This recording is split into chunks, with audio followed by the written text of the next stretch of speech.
Welcome to star 9 news. Kampli పట్టణంలోని ఆరాధ్య దైవం శ్రీపేట బసవేశ్వరుడు నీలమ్మ తల్లె పుష్పయాగాన్ని సోమవారం రాత్రి భక్తి శ్రద్ధలతో నిర్వహించారు. కంప్లీ అసెంబ్లీ నియోజకవర్గ ఎమ్మెల్యే జేఎన్ గణేష్ పల్లకి రథాన్ని ప్రారంభించారు. పూల క్రాస్ పల్లకి మహోత్సవంలో వివిధ జిల్లాల నుంచి నందికోలు, తాషా రండోల్, జానపద కళాకారులు, వేలాది మంది శ్రేయోభిలాషులు పాల్గొన్నారు. పాలకి మహోత్సవంలో పాల్గొన్న భక్తులు స్టార్ 9 న్యూస్ ద్వారా తమ ఆనందాన్ని వ్యక్తం చేశారు. సాయంత్రం నుంచి వాస్తుకుమార్ ఆధ్వర్యంలో పోలీస్ బలగాల వచ్చి ఎలాంటి అవాంఛనీయ సంఘటనలు జరగకుండా కార్యక్రమాన్ని నిర్వహించగా పోలీస్ సిబ్బంది అంతా కలిసి కార్యక్రమాన్ని విజయవంతం చేశారు.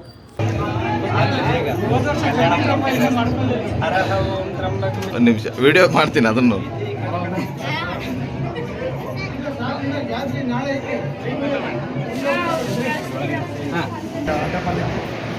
ಇದು ಪೇಟೆ ಬಸವೇಶ್ವರ ಅಡ್ಡಪಲ್ಲಕ್ಕಿ ಮಹೋತ್ಸವ ಇದೆ. ಇದು ಬಹಳ ಪುರಾತನವಾದ ದೇವಸ್ಥಾನ. ಇದು ಪರಂಪರೆ ಇದೆ. ಇದು ರಾತ್ರಿ 9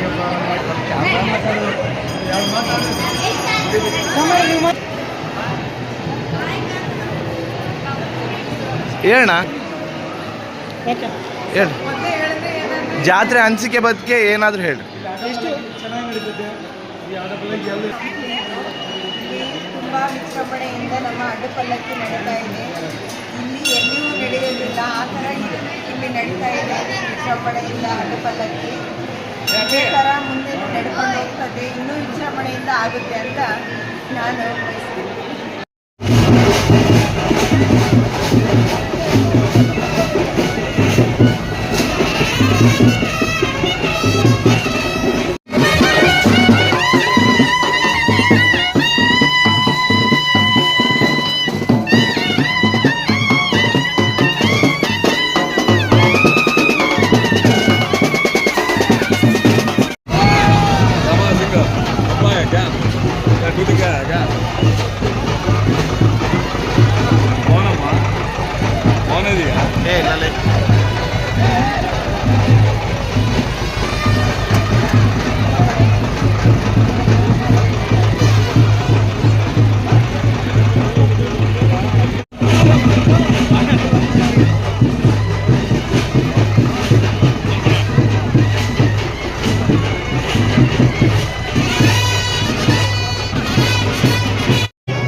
ಪ್ರೊಫೆಷನ್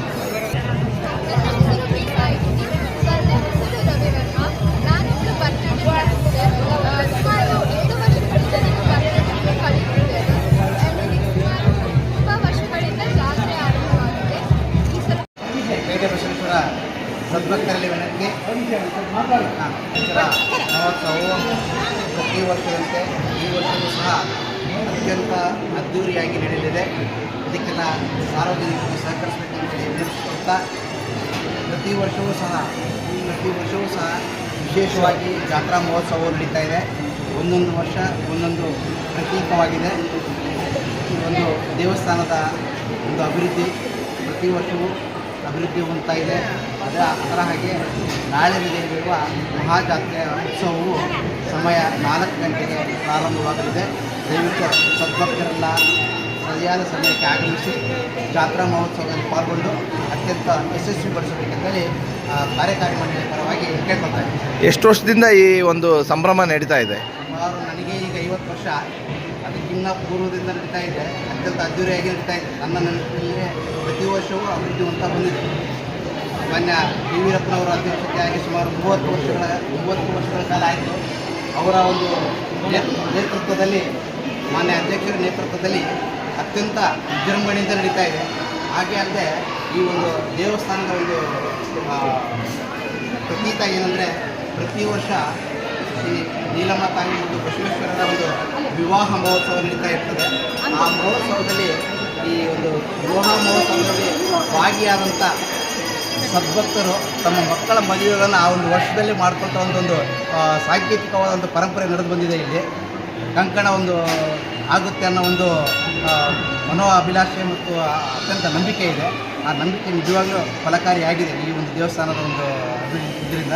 ಹಾಗಾಗಿ ಇದಕ್ಕೆಲ್ಲ ಒಂದು ಕಾರಣಕರ್ತರನ್ನ ಸಂಸ್ಥೆಯ ಅಧ್ಯಕ್ಷರಾದಂಥ ಯಡಿಯೂರಪ್ಪನವರು ಈ ವರ್ಷವೂ ಸಹ ಇನ್ನೂ ಅದ್ದೂರಿಯಾಗಿ ನಾವು ಬೇರೆ ಎಲ್ಲ ಕಡೆ ಏಕರಥೋತ್ಸವವನ್ನು ನೋಡ್ತೇವೆ. ಹಂಪಿಯಲ್ಲಿ ಮಾತ್ರ ಜೋಡಿ ರಥೋತ್ಸವ ಇರ್ತದೆ. ಮದುವೆಯಾದ ಪ್ರಥಮ ವರ್ಷದಲ್ಲಿ ಈ ಒಂದು ಜೋಡಿ ರಥೋತ್ಸವದ ಒಂದು ದರ್ಶನ ಪಡೆದ್ರೆ, ಕಳಸದ ಒಂದು ದರ್ಶನವನ್ನು ಪಡೆದ್ರೆ ಮುಂದಿನ ಒಂದು ವರ್ಷದ ಅವಧಿಯಲ್ಲಿ ಅವರು ಉತ್ತಮವಾದ ಪುತ್ರ ಪುತ್ರಿಯರು ಹೊಂದುತ್ತಾರೆ ಅನ್ನೋ ಪ್ರತೀತಿ ಸಹ ಇದೆ.